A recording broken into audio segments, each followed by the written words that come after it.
Hi hello ನಮಸ್ಕಾರ ಸ್ನೇಹಿತರೆ. ಏನಪ್ಪ ಏನಾಗ್ತದ ಇಲ್ಲಿ ಫೈನಲಿ ಅಬ್ಬರಿಸ್ಬಿಡ್ತದಾನಲ್ಲ ನಮ್ಮೆಲ್ಲರ ಪ್ರೀತಿಯ ಕಾರಣ. ತನ್ನಿಂದ ಆದ ಒಂದು ತಪ್ಪಿಗೆ ಸಾಹಿತ್ಯ ಬದುಕನ್ನು ಸರಿ ಮಾಡಬೇಕು ಅಂತ ನಿರ್ಧಾರ ಮಾಡಿದ ಕಾರಣ ಇವತ್ತು ಸಾಹಿತ್ಯ ಬದುಕನ್ನು ಸರಿಪಡಿಸೋದಕ್ಕೋಸ್ಕರ ಹಾಗೂ ಅನಾಹುತನ ತಪ್ಪಿಸೋದಕ್ಕೋಸ್ಕರ ಒಂದು ಅಬ್ಬರನ ಮಾಡಿಬಿಡ್ತದಾನ.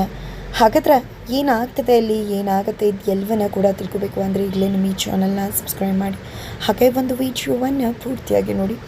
ಇಲ್ಲಿ ಕರ್ಣ ಋಷಿ ತುಂಬ ಒಳ್ಳೆಯ ಹುಡುಗ, ಅವನ ಜೊತೆ ಸಾಹಿತ್ಯ ಮದುವೆ ಆಗಬೇಕು, ಇದು ವಿಶ್ವನಾಥ್ ಅಂಕಲ್ ಆಸೆ ಆಗಿತ್ತು. ಕರಿಮಣಿ ತನ್ನ ಕೈಲಿದೆ, ಇದನ್ನು ಕೊಟ್ಟು ಬರೋದು ನನ್ನ ಜವಾಬ್ದಾರಿ, ಅಲ್ಲಿಗೆ ನನ್ನ ಜವಾಬ್ದಾರಿ ಮುಗಿಯುತ್ತೆ ಅಂತ ಅಂದ್ಕೊಂಡ್ರು. ಆದರೆ ವಿಧಿ ಲಿಖಿತನೇ ಬೇರೆ ಇದೆ, ವಿಧಿ ಆಟನೇ ಬೇರೆ ಇದೆ. ಸಾಹಿತ್ಯ ಮತ್ತು ಕರ್ಣನ ಬದುಕು ಸುಮ್ಮನೆ ಈ ರೀತಿ ಆಗಿದ್ದಲ್ಲ, ಅದೆಲ್ಲ ಕೂಡ ವಿಧಿ ಆಟ ಅಂತಲೇ ಹೇಳ್ಬೋದು. ಯಾತಕ್ಕಂದರೆ ಇಲ್ಲಿ ಕರ್ಣ ಸಾಹಿತ್ಯ ಬದುಕಲ್ಲಿ ಬಂದು ಆ ರೀತಿಯ ಹವಾನ ಕ್ರಿಯೇಟ್ ಮಾಡಿ ಅಬ್ಬರನ ಎಬ್ಸಿದ್ದು, ಆ ರೀತಿ ತಪ್ಪನ್ನು ಮಾಡಿದ್ದು ಒಳ್ಳೆಯದೇ ಆಯಿತು.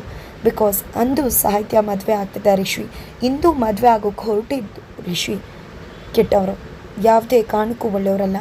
ಅಂಥ ಒಬ್ಬ ವ್ಯಕ್ತಿ ಸಾಹಿತ್ಯ ಬದುಕಲ್ಲಿ ಬರಬಾರ್ದಿತ್ತು. ಬಟ್ ಅದರ ಸುಳಿವಿಲ್ಲದೆ ವಿಶ್ವನಾಥ್ ಅವರು ತಮ್ಮ ಮಗಳನ್ನು ಆತನಿಗೆ ಕೊಟ್ಟು ಮದುವೆ ಮಾಡೋಕ್ಕೆ ಮುಂದಾಗ್ತಿದ್ರು. ಆದರೆ ವಿಧಿ ಆಟನೋ ಏನೋ ಕರ್ಣನ ಮುಖಾಂತರ ಆ ಮದುವೆನ ನಿಲ್ಲಿಸ್ತು. ಜೊತೆಗೆ ಕರ್ಣನ ಆ ಮದುವೆನ ಮಾಡು ಹಾಗೂ ಕೂಡ ಮಾಡ್ತು. ಆದರೆ ಅದರ ನಡುವೆ ಋಷಿ ಮುಖವಾಡನ ಕರ್ಣನ ಮುಂದೆ ಕಳ್ಚಿಡೋ ಸಮಯ ಕೂಡ ಬಂದುಬಿಡ್ತು. ಫೈನಲಿ ಇಲ್ಲಿ ದೇವಸ್ಥಾನಕ್ಕೆ ಬಂದು ತನ್ನ ತಮ್ಮನ ಹತ್ರ ಕರಿಮಣಿ ಕೊಟ್ಟು ಆ ಕರಿಮಣಿನ ಕೊಟ್ಟು ಬಾ ಅಂತ ಕಳಿಸ್ತಾರೆ. ಅಲ್ಲಿ ಕರಿಮಣಿ ಇಲ್ಲದೆ ಇದ್ದಾಗ ಭರತ್ ಬಂದಿದ್ದೆ ಕರ್ಣನ ತಮ್ಮ, ತಗೊಳ್ಳಿ ಕರಿಮಣಿನ ಅಂತ ಹೇಳಿ ಕೊಡ್ತಾರೆ. ಇದು ನಿನಗೆ ಹೇಗೆ ಸಿಕ್ತು, ಇದು ನನ್ನ ಅಣ್ಣ ಮಾಡಿಸಿದ್ವು ಅಂತ ಸಾಹಿತ್ಯ ಚಿಕ್ಕಪ್ಪ ಹೇಳಿದಾಗ, ಹೇಗೋ ಸಿಕ್ತು, ಅದು ಏನೂ ಬೇಡ, ಸಿಕ್ಕಿದೆ ಅಲ್ವಾ ಅಂತ ಹೇಳಿ ಬಂದುಬಿಡ್ತಾನೆ. ಬಟ್ ಸಾಹಿತ್ಯ ತಂಗಿ ಭರತ್ನ ಅಬ್ಸರ್ವ್ ಮಾಡಿರ್ತಾಳೆ. ಬಿಕಾಸ್ ಅವತ್ತು ಸಾಹಿತ್ಯ ಮದುವೆ ಎಲ್ಲಾಗ್ತದೆ ಅನ್ನೋ ಒಂದು ಇನ್ಫಾರ್ಮೇಷನ್ ಕೊಟ್ಟಿದ್ದೆ ಅವಳಾಗಿರ್ತಾಳೆ. ಹಾಗಾಗಿ ಬಂದಿದ್ದೆ ನೀವೇ ಅಲ್ವಾ, ಅವತ್ತು ಬಂದು ಅಕ್ಕನ ಬಗ್ಗೆ ವಿಚಾರಿಸಿದಾಗ ನಿಮಗೆ ಅಲ್ವಾ ನಾನು ಕಾರ್ಡ್ ಕೊಟ್ಟಿದ್ದು. ಅಂದರೆ ಇವತ್ತು ಬಂದು ಕರಿಮಣಿ ಕೊಡ್ತಿದ್ರಾ ಅಂದರೆ ಏನು ಅರ್ಥ ಇದು, ನಿಮ್ಗೆ ಹೇಗೆ ಸಿಕ್ತು, ಅದು ನಮ್ಮ ದೊಡ್ಡಪ್ಪ ಮಾಡಿಸಿರೋದು ಅಂದಾಗ ಅದೆಲ್ಲ ಯಾಕ್ರಿ, ಹೇಗೋ ಸಿಕ್ತು, ದಾರಿಲಿ ಬಿದ್ದಿತ್ತು ತೊಗೊಂಡು ಬಂದೆ ಅಂದಾಗ ಅವೆಲ್ಲ ಸುಳ್ಳು ಹೇಳಬೇಡಿ. ದಾರಿಲಿ ಬಿದ್ದಿತ್ತು, ಅಕ್ಕನ ಮದುವೆಯಲ್ಲಿ ನೋಡಿದ್ರೆ ಬಂದ್ರಿ, ಇದೆಲ್ಲ ನಂಬೋ ಮಾತಲ್ಲ. ಹೇಳಿ ಯಾರು ನೀವು ಯಾರು ಅಂತ ಗೊತ್ತಾಗುತ್ತಂಗ ನಾನು ಬಿಡೋದಿಲ್ಲ ಅಂತ.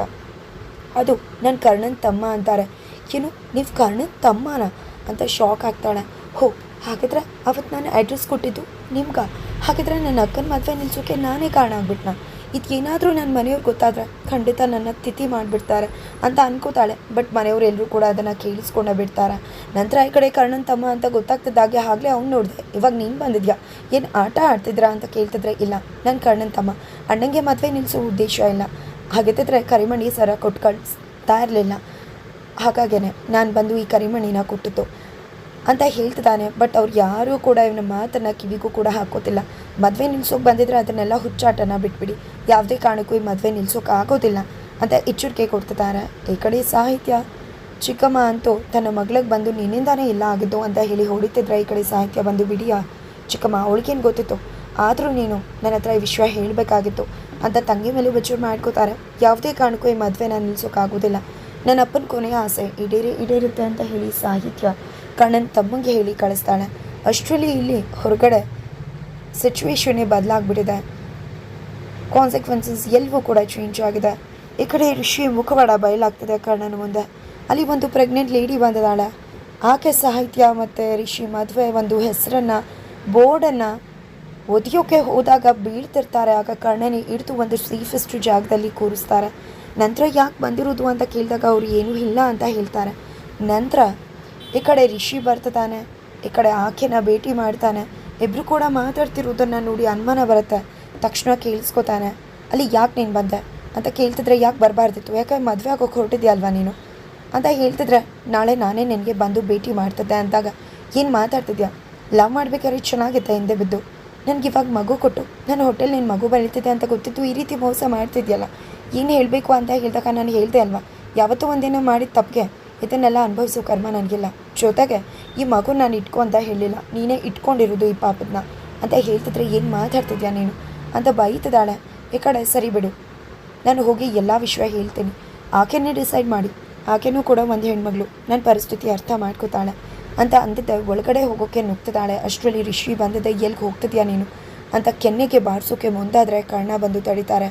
ಹೋ, ಇಲ್ಗೂ ಕೂಡ ಬಂದಿದ್ಯಾ, ನೀನು ಯಾಕೆ ಬಂದಿದ್ಯಾ, ನಿನಗೂ ಕೂಡ ಇದಕ್ಕೆ ಸಂಬಂಧ ಇಲ್ಲ, ಇಲ್ಲಿಂದ ಹೋಗ್ತಾರು ಅಂತ ರಿಷಿ ಹೇಳಿದಾಗ ಏನು ಸಂಬಂಧ ಇಲ್ಲ, ಅನ್ಯಾಯ ಎಲ್ಲ ನಡೆಯುತ್ತೋ ಅಲ್ಲಿ ಕರ್ಣ ಇದ್ದೇ ಇರ್ತಾನೆ, ಅನ್ಯಾಯನ ನೋಡಿಕೊಂಡು ಸುಮ್ಮನೆ ಹೋಗೋದಕ್ಕೆ ನನಗೆ ತಲೆ ಕಟ್ಟಿಲ್ಲ, ಏನು ಮಾಡ್ತಿದ್ಯಾ, ನಿನ್ನ ಒಳ್ಳೆಯವನು ಅಂತ ಅಂದ್ಕೊಂಡಿದ್ದೆ, ಆದರೆ ಈಕೆಗೆ ಮೋಸ ಮಾಡಿ ಈ ಕಡೆ ಸಾಹಿತ್ಯವ್ರ ಜೊತೆ ಮದುವೆ ಆಗೋಕೆ ಹೊರಟಿದ್ಯಾ, 2 ಹೆಣ್ಮಕ್ಳಿಗೂ ಕೂಡ ಮೋಸ ಮಾಡ್ತಿದ್ಯಾ, ಯಾವುದೇ ಕಾರಣಕ್ಕೂ ನೀನು ಮೋಸ ಮಾಡೋದನ್ನು ನೋಡ್ಕೊಂಡು ಸುಮ್ಮನೆ ಇರೋದಿಲ್ಲ, ಈಗಲೇ ಹೋಗಿ ಸಾಹಿತ್ಯವ್ರ ಮದುವೆ ನಿಲ್ಲಿಸ್ತೀನಿ, ಜೊತೆಗೆ ಇವ್ರನ್ನೂ ಕೂಡ ಕರ್ಕೊಂಡು ಹೋಗ್ತೀನಿ, ನಿನ್ನ ಮುಖವಾಡನೆ ಎಲ್ಲರ ಮುಂದೆ ಬಯಲು ಮಾಡ್ತೀನಿ ಅಂತ ಹೇಳಿ ಕರ್ಕೊಂಡು ಹೋಗೋಕೆ ಹೋದಾಗ, ಬೇಡ ಕಣ, ದಯವಿಟ್ಟು ತಪ್ಪು ಮಾಡಬೇಡ, ನಾನು ಸೌಜನ್ಯನ ತುಂಬಾ ಪ್ರೀತಿ ಮಾಡ್ತೀನಿ, ಆದರೆ ನನಗೆ ಸಾಹಿತ್ಯ ಮದುವೆ ಆಗೋದು ಇಷ್ಟ ಇಲ್ಲ, ಅವಳು ಕಂಡರೂ ಆಗಲ್ಲ, ಆದರೆ ಅಪ್ಪನ ಫೋರ್ಸ್ಗೆ ಈ ಮದುವೆ ಆಗ್ತಿದ್ದೇನೆ, ಅಪ್ಪನ ಹತ್ರ ಹೇಳ್ಕೊಳ್ಳೋ ಧೈರ್ಯ ನನ್ನ ಹತ್ರ ಇಲ್ಲ, ಹೇಳ್ಕೋಬೇಕು ಅಂದ್ಕೊಂಡೆ, ಬಟ್ ಅವರು ಆಲ್ರೆಡಿ ಸಾಹಿತ್ಯನೇ ನಮ್ಮ ಮನೆ ಸೊಸೆ ಅಂತ ಹೇಳಿದ್ರು, ನನಗೂ ಕೂಡ ಧೈರ್ಯ ಬರದೆ ಮದುವೆಗೆ ಒಪ್ಕೊಂಬಿಟ್ಟೆ, ಅವತ್ತು ನಿನ್ನ ಮದುವೆ ಬಂದು ನಿಲ್ಲಿಸಿದಾಗ ನಂಗೆ ತುಂಬಾ ಖುಷಿ ಆಯಿತು, ಆನಂತರ ಅಪ್ಪಂಗೆ ಹೇಳ್ಕೋಬೇಕು ಅಂತ ಹೋದೆ, ಆದರೆ ಮತ್ತೆ ಮನೆಗೆ ಬಂದೆ ನೀನು,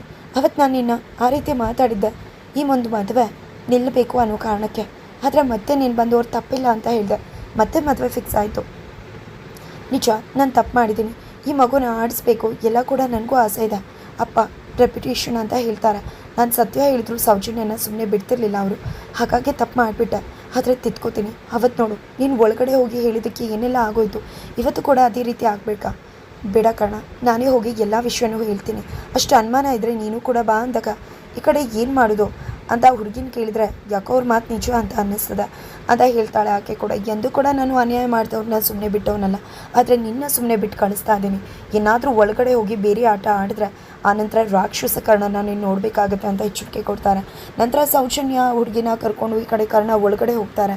ಬಟ್ ಅಷ್ಟರಲ್ಲಿ ಭರತ್ ಹೊರಗಡೆ ಬರ್ತಾರೆ. ಈ ಕಡೆ ಅಣ್ಣ ನೀನು ಕರಿಮಣಿ ಕೊಟ್ಟಿದ್ದಾಯಿತು, ನಿನ್ನ ಜವಾಬ್ದಾರಿ ಮುಗೀತು ಅಂದಾಗ, ಇಲ್ಲ ಭರತ್ ಮುಗ್ದಿಲ್ಲ, ಅಲ್ಲಿ ಹೋಗ್ತಿರೋದು ಬೇರೆ ಯಾರೂ ಅಲ್ಲ, ರಿಷಿ ಮದುವೆ ಆಗಬೇಕಾಗಿರೋ ಹುಡುಗಿ, ಆಕೆನೇ ಅವನ ಜೊತೆ ಮದುವೆ ಆಗಬೇಕಾಗಿರೋದು, ಬಿಕಾಸ್ ಅವನ ಮಗು ಅವಳು ಹೊಟ್ಟೆಯಲ್ಲಿ ಬೆಳೀತದೆ, ಸಾಹಿತ್ಯ ಅವ್ರಿಗೆ ಅನ್ಯಾಯ ಆಗ್ತದೆ, ಈ ಮದುವೆ ಹೇಗಾದರೂ ಮಾಡಿ ನಿಲ್ಲಲೇಬೇಕು ಅಂತ ಹೇಳ್ತಿದ್ದಾರೆ. ಈ ಕಡೆ ತಮಗೂ ಕೂಡ ಶಾಕ್ ಆಗುತ್ತೆ. ಬಟ್ ಅಷ್ಟರಲ್ಲಿ ಏನಿದು ಏನಾಗ್ತದೆ ಒಳಗಡೆ ಹೋಗಿ ನೋಡ್ಕೊಂಡು ಬರೋಣ ಅಂತ ಹೋದರೆ ಆಲ್ರೆಡಿ ಇಲ್ಲಿ ರಿಷಿ ಮದುಮಗನ ವೇಷದಲ್ಲಿದ್ದಾನೆ, ಒಂದಷ್ಟು ಜನ ಫ್ರೆಂಡ್ಸ್ಗಳನ್ನ ಇಟ್ಕೊಂಡಿದ್ದಾನೆ. ಏನು ಮಾಡ್ತಿದ್ಯಾ, ಎಲ್ಲಿ ಸೌಜನ್ಯ ಅಂದಾಗ, ಸೌಜನ್ಯನ ಎಲ್ಲಿ ಅನ್ನೋದು ನಿನಗಂತೂ ಗೊತ್ತಾಗೋದಿಲ್ಲ. ಹೌದು ನಾನು ಸತ್ಯ ಹೇಳ್ತಿದ್ದೀನಿ, ಆ ಮಗುವಿನ ತಂದೆನೇ ನಾನು.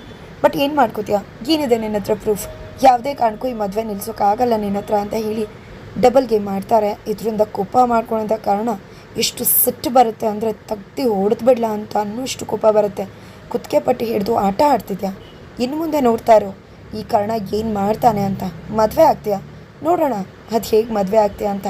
ಸತ್ಯ ಹೇಳಿದ್ರೆ ಅಂದಾಗ ನೀನು ಸತ್ಯ ಹೇಳಿದ್ರೆ ಯಾರು ನಂಬ್ತಾರೆ, ಯಾರು ಕೂಡ ನೀನು ಸತ್ಯ ಹೇಳಿದ್ರೆ ನಂಬಲ್ಲ ಅಂತಿದ್ರೆ ಗೊತ್ತಿದೆ, ಸತ್ಯ ಹೇಳಿದ್ರೆ ಯಾರೂ ನಂಬಲ್ಲ ಅಂತ. ಆದರೆ ಹೇಗೆ ನಂಬಿಸ್ಬೇಕು ಅಂತಲೂ ಗೊತ್ತಿದೆ. ಈ ಮದುವೆ ನಿನ್ನ ಕನಸಿನ ಮಾತು, ನೋಡ್ತಾ ಇರು ನಿನಗೆ ಹೇಗೆ ಪಾಠ ಕಲಿಸಿ ಈ ಮದುವೆ ನಿಲ್ಲಿಸ್ತೀನಿ ಅಂತ ಹೇಳಿ ಹೊರಗಡೆ ಬರ್ತಾರೆ. ನಂತರ ತನ್ನ PA ಎಲ್ರಿಗೂ ಕೂಡ, ತನ್ನ ಅತ್ತೆ ಮಗಳು ಎಲ್ರಿಗೂ ಕೂಡ ಕಾಲ್ ಮಾಡ್ತಾರೆ. ಹೋಳಿ ಹಬ್ಬದ ಸೆಲೆಬ್ರೇಷನ್ ಡಬಲ್ ಧಮಾಕ ಜೊತೆಗೆ ಅದ್ಧೂರಿ ಮನೋರಂಜನೆ ರೋಚಕವಾಗಿದೆ. ಈ ಕಡೆ ಡೋಲು ಬಜಾಯಿಸೋದ್ರ ಜೊತೆಗೆ ದೊಡ್ಡದಾಗಿ ಹೋಳಿ ಸಂಭ್ರಮ ಸಡಗರ ಮನೆ ಮಾಡಿದೆ. ಎಲ್ಲರೂ ಕೂಡ ವೈಟ್ ಆ್ಯಂಡ್ ವೈಟ್ ಹಾಕ್ಕೊಂಡು ಹಬ್ಬದ ಸಂಭ್ರಮದಲ್ಲಿ ಬಣ್ಣದಲ್ಲಿ ಮುಳುಗೋಗಿದ್ದಾರೆ.